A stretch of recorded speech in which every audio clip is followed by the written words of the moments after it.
location tonight will be by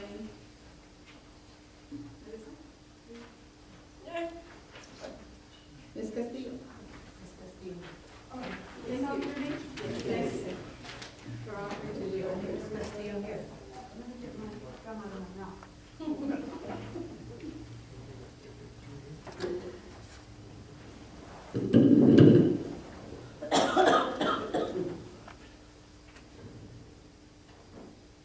Our Heavenly Father,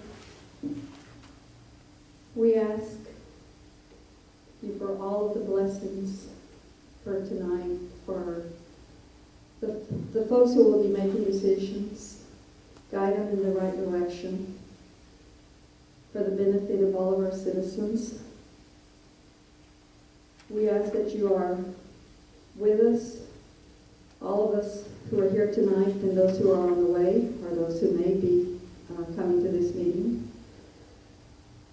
We want to thank you for all of the wonderful things that are happening in our city today and in the future. We ask that you are with all the presenters tonight, that you guide them. And again, thank you, dear Lord, for being with us tonight. We ask that you help us and that we continue to ask for your guidance, and we ask in the name of Jesus Christ for all the wonderful things that you do. Thank you so much. Amen. Thank you. We have established a quorum. Councilman Morones, Councilman Nieto, and Councilman Valero. Will everyone please stand for the pledge of allegiance and the Texas flag?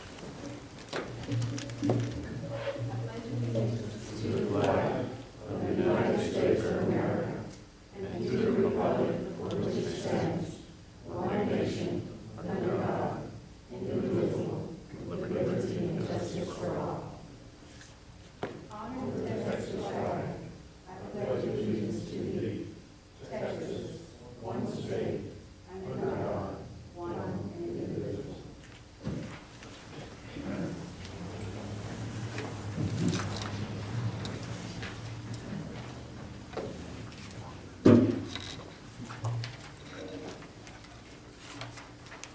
At this time, I'd like to ask if we have any citizens' comments.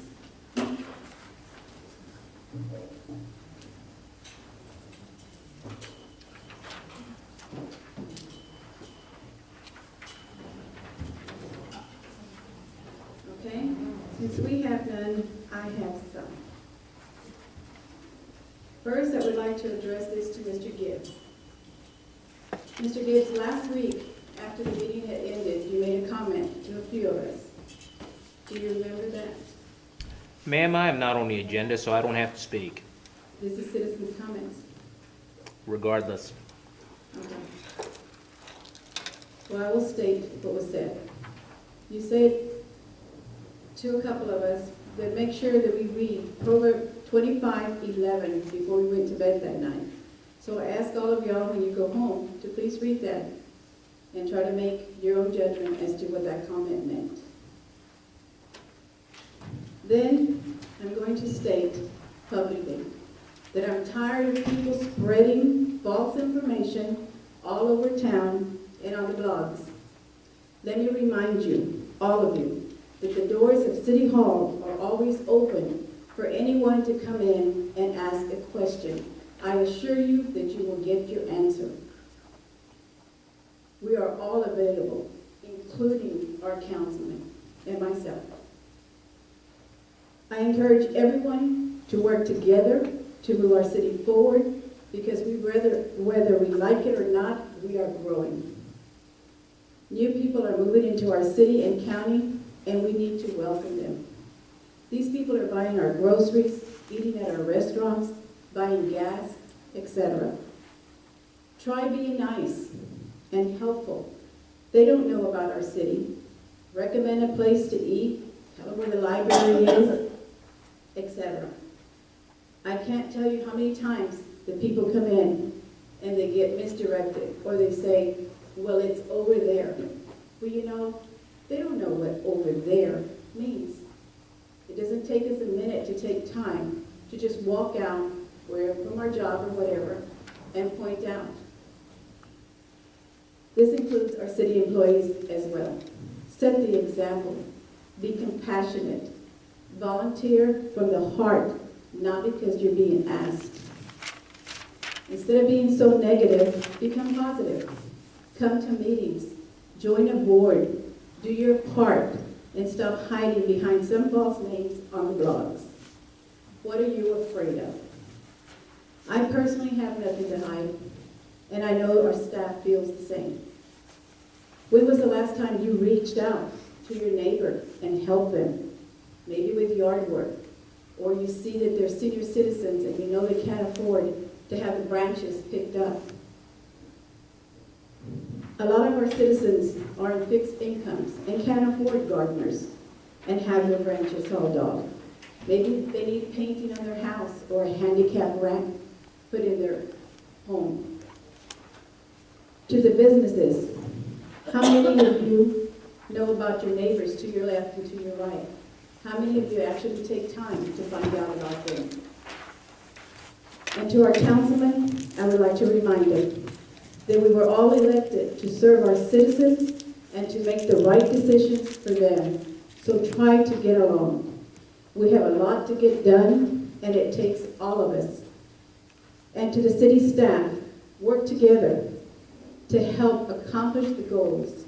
And remember, we do not always know everything. Every day is a learning opportunity. If you are that unhappy at your job, whether it's here or anywhere else, then maybe it's time for you to look for another one. Team players is what we need, and this includes our management. Thank you. Point of information Yes, or clarification. yes, Mayor, did you say Proverbs 25:11? Yes. I thought it was 26:11. I believe it was 25-11. Last time when we were here, it said 26:11, so It could be. please make that correction. Since we don't cooperate, I can't verify. Thank you. Now we're going to go on to number 1, which is our public hearing. At 7:08, this public hearing is now open. The City of Floresville is holding a public hearing in order to gather citizen input on the land use plan. Mr. Stewart will present an overview of this land use plan. Thank you, Ms. Mayor, and council. I'm happy to be here tonight. Talk to you about a little project that we started, I think it was last summer. We began a series of workshops, myself, the consultant, working with your Planning and Zoning Commission, and your staff. We embarked on a process to develop a future land use plan for the city. And we think of plans generally as a way for us to get from A to B, as a way for us to figure out what types of equipment we need, what types of efforts we need to undertake, what types of purchases we're going to need to make. There's lots of things that are involved in a plan generally, okay? But specifically, when you're talking about future land use plan, what we're doing is setting the stage for how we approach our development regulations, how we receive the new growth that's coming to us, and we have a sense of where we are currently and where we need to be headed. And that's basically the process that we started with. We recognized early on in our planning workshops that there's a lot of things going on out there, a lot of things that are outside of our control, some market forces that are part of this region that really set the stage for how we have to respond in order to be prepared.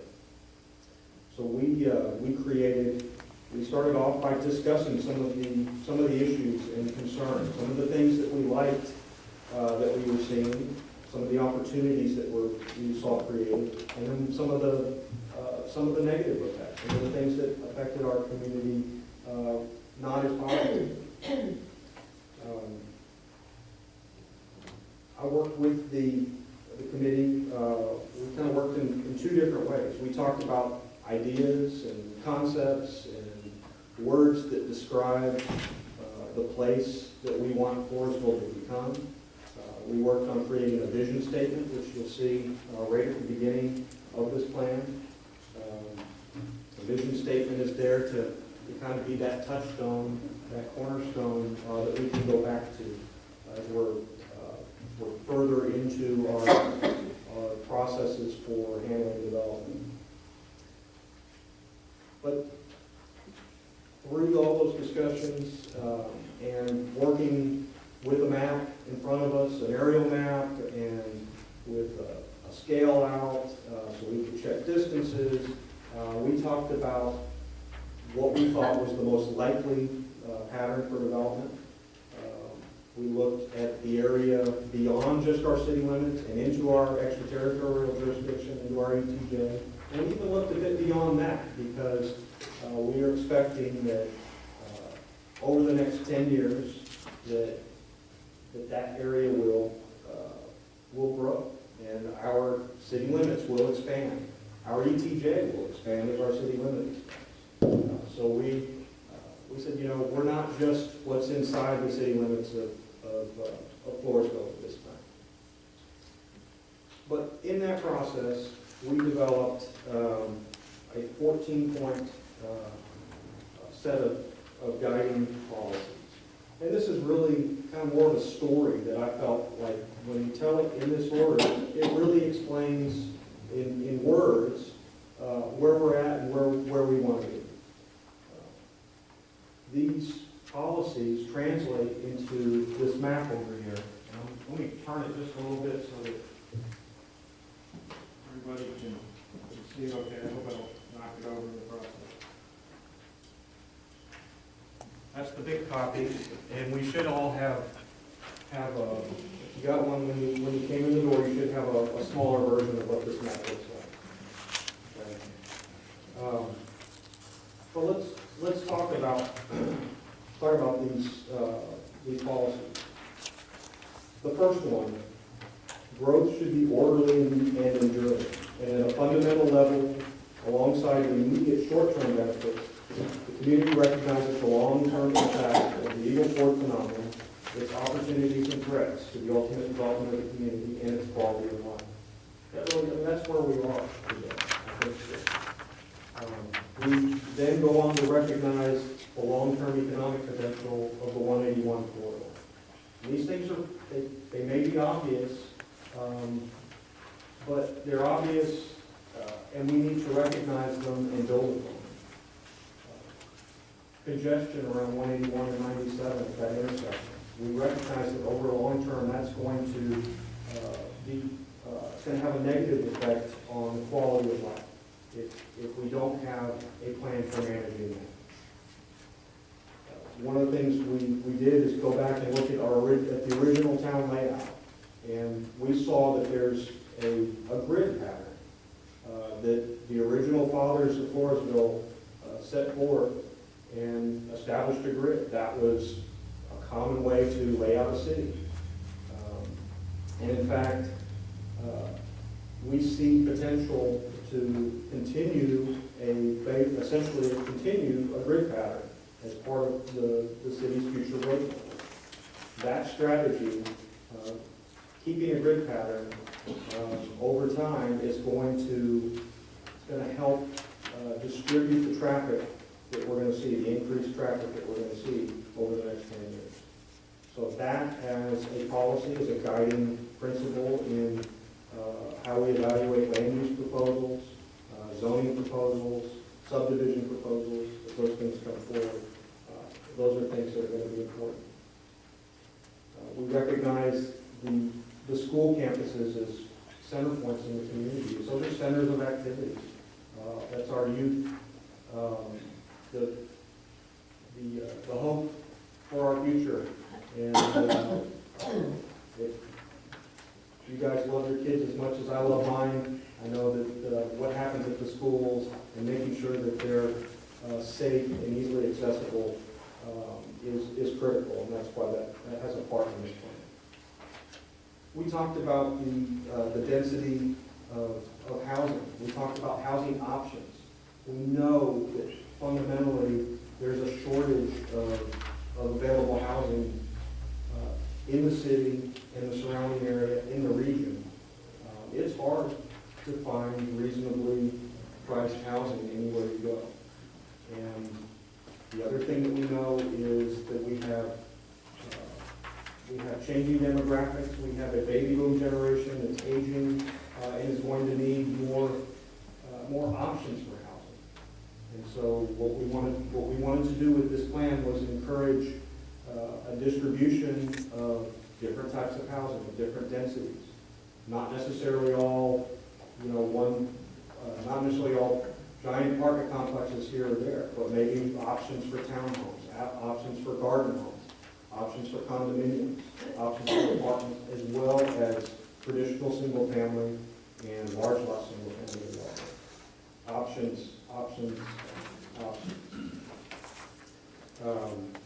We talked about the presence of the floodplain, significant presence of the San Antonio River in some of the contributing areas, and how that has the potential to limit growth along our western, southwestern boundary, but it also brings the potential for recreation and open space possibilities.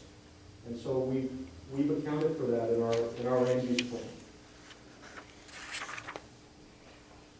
We also noticed that the area north and east of 181 and 97 has great hardwood tree cover. Trees add significant value to residential home sites. And so if we encourage the development of residential in this area versus land use types that would end up clearing that tree cover, we're making an investment in the future value of property as it's developed in that area. And so we've been very cognizant of that. We recognize that that's an area that needs to be protected and fostered with that tree cover in mind. We look at the existing industrial park and we see that it's actually pretty well situated to continue to develop and serve the increasing economic forces that are here in the region. And so allowing that to continue and allowing it to expand in that area while keeping it relatively isolated from single-family areas is going to make sure that new business opportunities have a good home to go to. They have a good place to go to where they're not going to get into conflicts with their neighbors. We talked about the central part of the city, the oldest parts of our city, and some of the land use conflicts that we're already seeing, and how we might be able to work through some of those conflicts. We've indicated on the map an area of more mixed use so that we can see increased residential opportunities alongside business and service opportunities, restaurants, different types of service offerings in that sense. Part of being able to do that is really what maybe the next phase of this planning process should be about, and that is honing in on the your zoning ordinance, and making some revisions to allow those things to happen the way that's going to be the best for the long-term benefit of the city. We identified 4 gateways where people who are traveling through get their first impression of Floresville and what is it that they're going to take away from that. How those areas get developed in the future, because they're kind of out on the fringes, in some cases 2-3 miles outside of the city limits. But they're still going to be people's first impression. when they drive through on the 181 corridor, or when they come in on the 97 corridor. We recognize those gateways, and we've got those identified in that. We also finally recognize at least one area that we think is probably going to see some pressure to transition to commercial uses or service type uses, and we wanted to make sure that we had identified that on the plan, and that's on 97 East, about 11th Street. So the plan itself, the map that you see over here, shows a bunch of different colors. And these are colors that are pretty much standard that planners like me will use to describe the areas and how we perceive them growing. The yellow, which is what you see the most of, reflects residential areas. Where it becomes orange, that's where we see maybe more intense, more dense residential development. From multifamily, townhomes, duplex, threeplex, etc. The red areas are where we envision commercial and retail opportunities to continue to take place. We did note that there is the possibility that if we allow for unabated growth along the 181 corridor, that we could end up with less desirable land use patterns, something that brings traffic, something that is full of sign clutter, visual clutter. And that's one of the dangers of having an extended, long retail corridor. It's very, very difficult for commercial development to want to be in the corridor. And it's predictable, it's understandable, and it's beneficial to a certain point. But we also want to make sure that as we grow outwards into the quadrants that are formed by that intersection, that we have opportunities for other services to happen as well, convenience services, so that not everybody has to go back out to 181 to be able to pick up a gallon of milk or a loaf of bread. Or you don't have to go out to 97 just to go get your haircut that day. Something to that effect. We've also described the industrial areas that I talked about. And I mentioned the thoroughfares following a grid pattern. One of the final things that we included in this future land use plan was a set of annexation priorities. And this is not the same thing as a plan to annex. We're not doing an annexation plan here. This is just consistent with the way we see our city, to the best of our knowledge, growing and developing in an orderly fashion. We're going to need to do some annexation. And we've got I think, 5 priorities.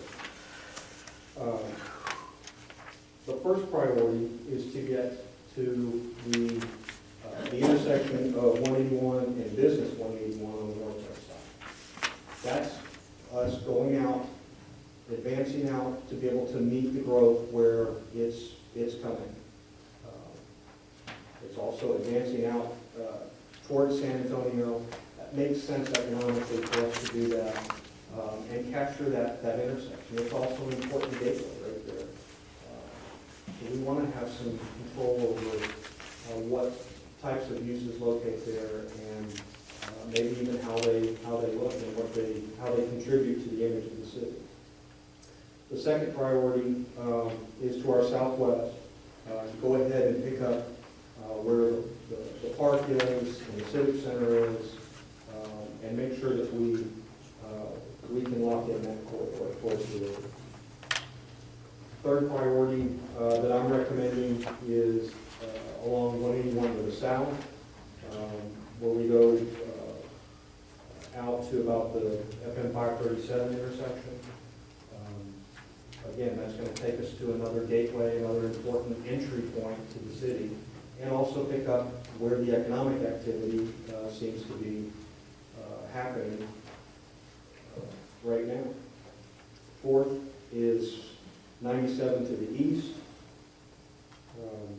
We know that this is going to be an important arterial that's going to connect the newer housing areas back into the city center. And so that was an important corridor to make sure that we picked that up again. The fifth priority, finally, is out 537 towards the industrial park. We'd like to be able to take advantage of the significant capital investments that we expect are going to be there in the future. Businesses are going to be locating there. We want to be able to serve them, offer them full city services, and we should be able to take some benefit from that growth as well. So that's the plan. Now, the plan itself is just one part of your development guidance process. The plan is the foundation, and it's intended to be a flexible document. It's intended to grow and change as new realities come in and change where we are and how we are today. It is not the same thing as zoning. This is not a zoning map that we have up here. This is a future land use plan, which is guidance, it's policy. The zoning map, your zoning map, reflects the actual legal restrictions on the development of the property, the setbacks, the types of uses, for example, that's contained in your zoning. And what we want to do is we want to make sure that what we have in our zoning is following what we set forth here. This is the foundation, and then we build upon that with the zoning as if we're building a house. Finally, we have our other codes. If we can continue the house analogy, we have our other codes and regulations. Maybe it's landscape, maybe it's signs, maybe it's your construction standards and specifications, your subdivision regulations. Those kind of make the roof of the house, if you will. And that's how we build the community in terms of our development regulations. But the first step here tonight is the future land use plan. I'm very excited to see you guys here at this point where you can consider adoption of a plan, be able to share it with the broader community at a public hearing. I know the commission and city staff have worked very hard over these last several months to try and pull all this together and provide their feedback to me. And it's been an honor to help you guys with that. So I'd like to make myself available for any questions if there are any. I'm happy to talk tonight. If you have questions, I always think of my questions like 2 hours after the meeting. So if you get home and you think, oh, I should have asked him about that, no problem. Just Cindy has my contact information, and you can get a question to me. I'm happy to answer it as well. So I have a tendency to talk too much. My wife always reminds me of that, so I'm going to try and listen to her yelling in my ear. It's time to stop. Thank you very much. We'd like to thank you, Mr. Stewart, for all the hard work you've done working with our planning and zoning. Mr. Hartline has been pleased with Cindy and our other staff. It's been a privilege. Thank you. At this time, we'll take any citizen comments.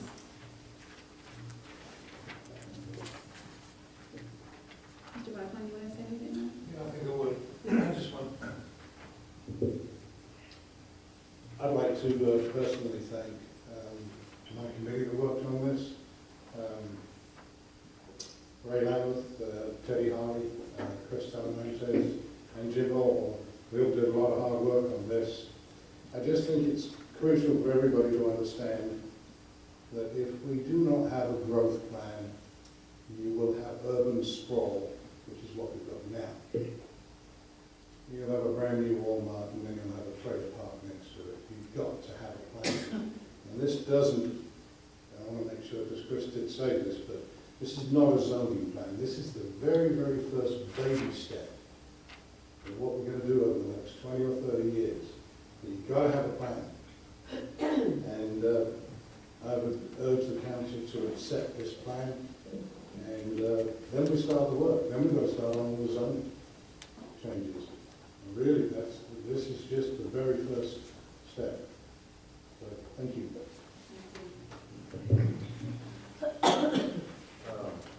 Mr. Chair, I do have a question regarding the downtown area, the historic, on number 12. Can you explain what you mean by degradation?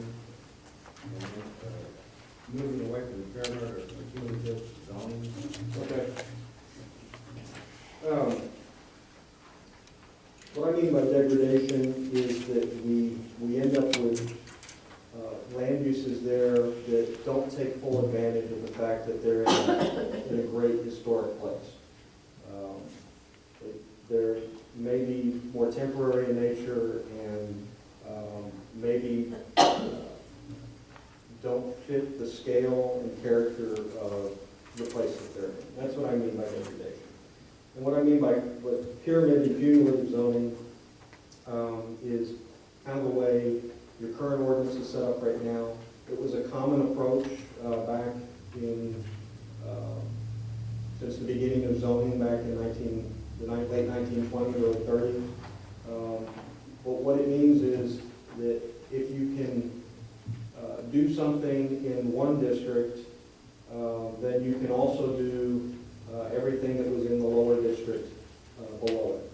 And so it's a pyramid effect where if you can say your most restrictive district, your single-family residential, where you can only do single-family residential, by the time you work up to duplex and neighborhood level zone, commercial district to highway commercial district, by the time you get to that highway commercial district, you can still have single-family residential. And so what you might end up with is a single-family home at your most valuable retail spot, because the zoning allows everything cumulatively to happen at that one spot. And so over time, a lot of cities have recognized that as a problem, and they've moved more towards district-based zoning, where we really try to capture what do we want to have happen in this district. We want to encourage this type of mix of uses because it contributes to the overall balance of land uses in the plan, or it contributes to a specific purpose. This is our industrial area. Instead of running the risk that you're going to have a single-family development happen right in the middle of where the industrial park expansion occurs, that's why I made that comment. Thank you. Does anyone else have any questions? I have a question, Mayor. Yes, ma'am. Regarding the ETJ that's identified on the map, are these lines for the current identification of these spaces, or is that the future expansion of the ETJ? And the question I was wondering is why is not include the industrial park? I can help you out with that one. So this is our current, the blue line on this map is our current ETJ. Right, Okay. I see that. And what we did was we went out further than that because we expect that our city limits are going to grow over time. When the city limits grow, then by definition, the ETJ grows. So we expect that we're going to need to have some influence in this area out here when we look 15 years down the road.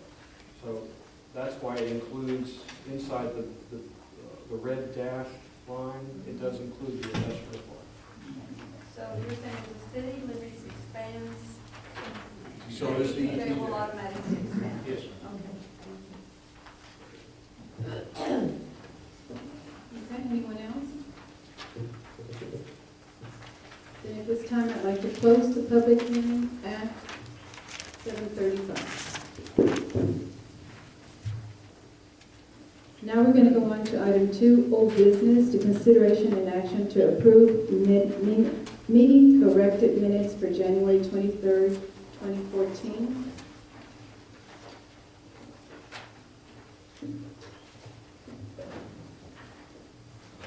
I also want to add on these minutes, I've been seeing that the last few meetings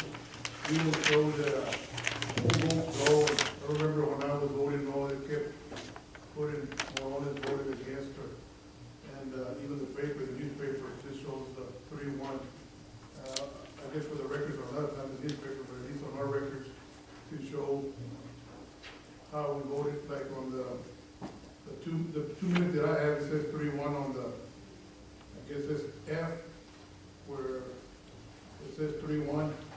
I think there's another set of meetings, another minutes that, just to correct that we're voting 3-1, to kind of show who's voting against for the record. Can we do that? I can add that. We'll make that amendment for you. As it comes, if we get to that, we'll make, start saying who votes yes and no, exactly the number. You can do that, no. Thank you. What are we correcting on the 23rd? The Highway enforcement service, item G. It wasn't on the previous one at all. Okay, so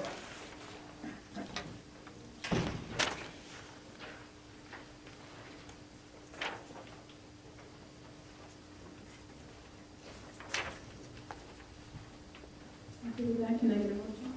on 3C, it's just a, just spelled, but it's a, it says that it was seconded by Oronis.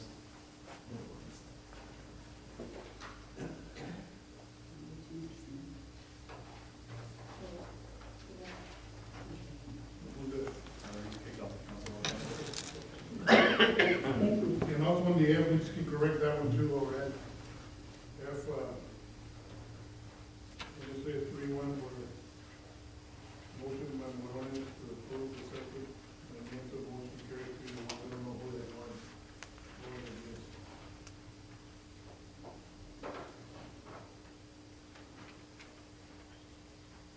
Okay, will you take care of those?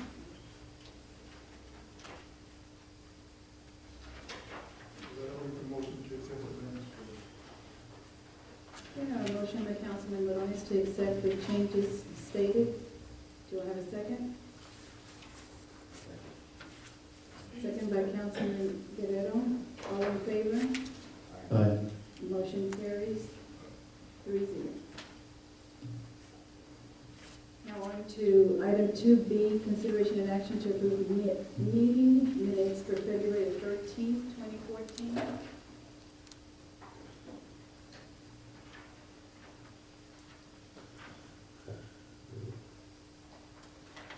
that one too on 3B, 3C, we don't know how that 3-1 came out.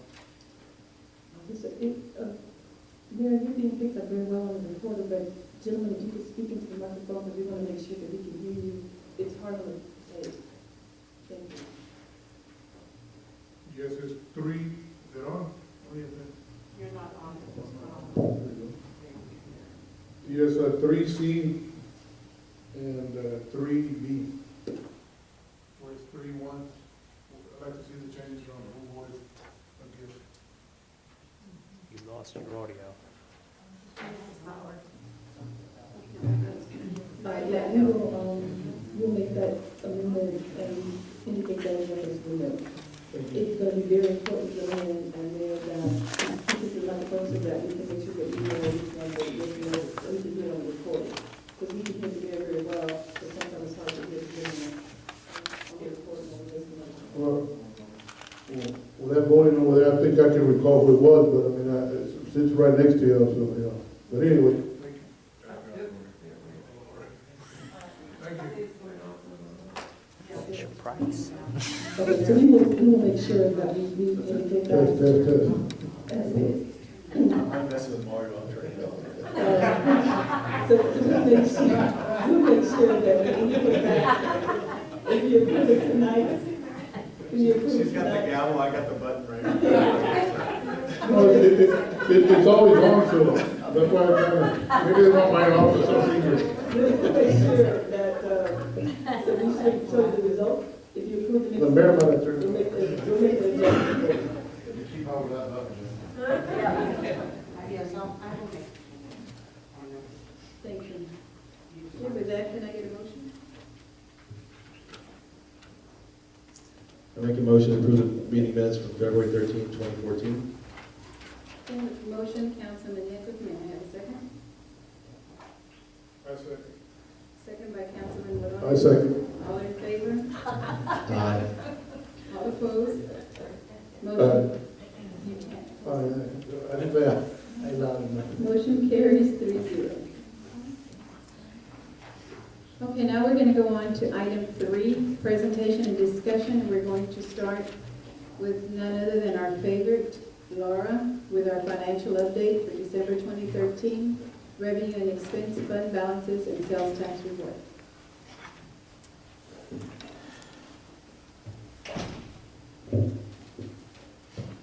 Good evening, Mayor, Council, citizens. Excuse my voice, rodeo is over, as everybody gets the rodeo crowd that came to me on Sunday, so I may start coughing, so I apologize. Seems like I was just here, but it's been a month. We have tonight is the December 2013 budget revenue and expense report, and this will be fairly short again. This is the third month of the year. Very little expenses really had been spent at this time. We did have, at the last meeting, we did talk about a lot of expenses were coming in January, and we did our budget amendment. So we kind of addressed some of those with the January report, or January budget amendment, and then we'll address them again in January. For December, the general fund financing sources were $1,024,869. This includes only $298,387 for M&O property tax. That is 71.64% of your budget. November is always historically the highest month. It was and still remains. December was, with the end of December, we only have 102,000 to collect, and it falls with targets almost exactly percentage-wise as it has been the last 2 years. So you do pretty good on your collections and getting them in November. The sales tax revenue for the month was $129,742, which is an increase of $25,548, or 24.52 in comparison to last December of 2012. So it's nice to see we had that decrease a year ago when I first started here, and we're maintaining. Again, we've kind of mentioned this during the budget process. We did not increase the actual budgeted dollar amounts for sales tax during this 13-14 budget. So due to the fact that we have some of with the growth coming from Eagle Ford Shale, et cetera, so, which will just help us at the end of the year, or possibly in the middle of the year when we get to some changes that may need to come. The general fund expenditures so far for the total, $815,654, or 22.52% of the budget. And again, this is your first quarter, so you're right there. We talked about this, it's a bi-weekly payroll. Approximately 26.92 should be expensed in all of your salary-related line items. We've had 7 pay periods out of our 26. And there's really very little expenditure through December. We talked about in general administration the legal fee line needing to be amended, which we did in January. The service department, we talked about that at length at last meeting for the various vehicle repairs we had to make, and some heavy equipment, tobacco expenditures. That's really on the general fund, again, very little else through December, especially after we had that long meeting last month. Any questions on the general fund? Your water and sewer fund, as of December, the total financing sources are $457,956. The water, residential, and commercial revenues total $280,765. Your sewer, residential, and commercial total $141,935. This is just the 8th month of your increase in your water and sewer rates. It was passed in April of 2013. And as we mentioned last month, and I mentioned again, we will be bringing in March the ordinance to do your second tier of the increase as the study projected. You had 2,516 customers billed. 407 were calculated on penalties on the 15th. Cut-off penalties were calculated on the 22nd on 117 out of 407. And that's, again, when you look at the months, staying right on target. Utility fund expenditures, total only $287,453. This is 15.2% of the budget. Again, in January, there's quite a few expenditures that started happening due to the budget amendment and the previous items we brought forward for the water and sewer departments. So,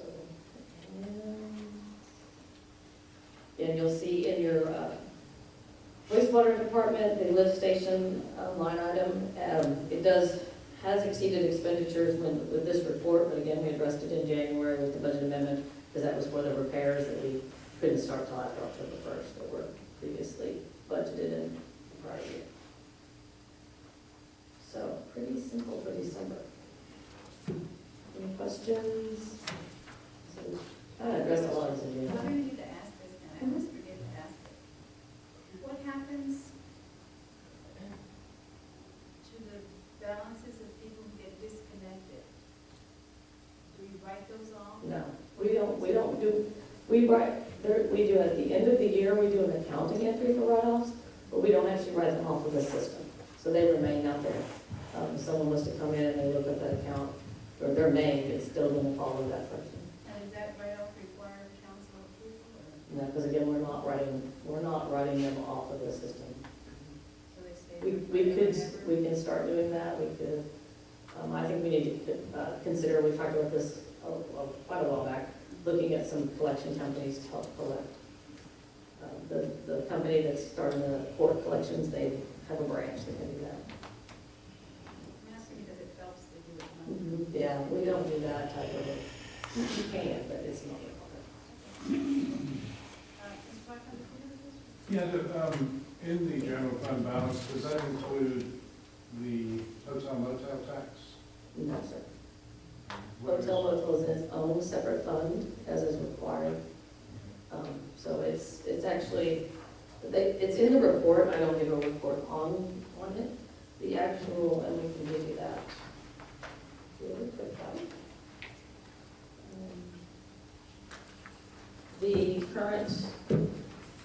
The current budget was $300,000, and we've collected year-to-date $34,083. We are on target. Thank you. Good question.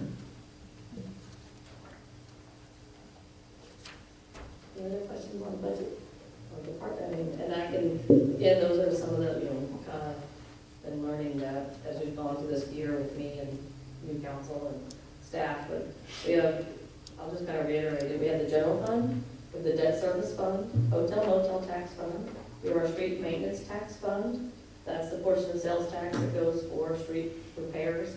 It's only for repairs to streets that existed when the tax was voted on. You don't have a lot of new streets happening in your city, so it's not really an issue, but every 4 years that tax has to be re-voted on. The child safety fund, which is money that's collected in the court based on certain types of tickets. Municipal court technology fund, which is again on tickets, it's a $4. And then the court security fund, which also is collected on tickets. And those particular funds are set statutorily. They're, so we can set them aside for specific items. Technology, again, we were talked about with cop sync last month.